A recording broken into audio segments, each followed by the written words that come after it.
History of Federalism.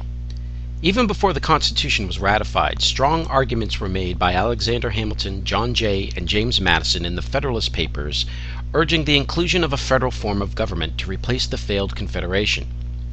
In Federalist Number 9, Hamilton states, "This form of government is a convention by which several smaller states agree to become members of a larger one, which they intend to form.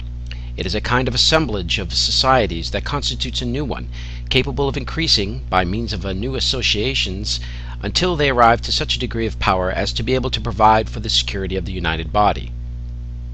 Those who feared that the federal government would become too strong were assured by Madison in Federalist Number 14 that, in the first place, it is to be remembered that the general government is not to be charged with the whole power of making and administering laws.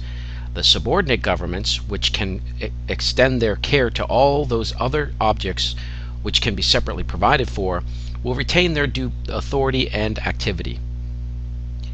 These excerpts illustrate the fact that a federal government was central to the success of the new Constitution. The Anti-Federalists tried to counter these arguments using a strategy suggesting that a central government would be unable to recognize the needs and interests of local governments. According to the writings found in the Debate on the Constitutions, Brutus writes, "In a republic, the manners, sentiment, and interests of the people should be similar. If this is not be the case, there will be constant clashing of opinions, and the representatives of one part will be continually clashing against those of the other." After the Constitution was ratified and the new federal form of government was formed, the new government established lines of authority defining its power structure.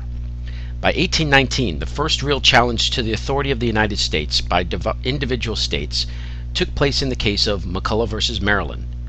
The issue revolved around the right of Maryland to tax paper currency needed by a branch of the United States National Bank located in that state. The bank was established by Congress using the elastic clause of the Constitution.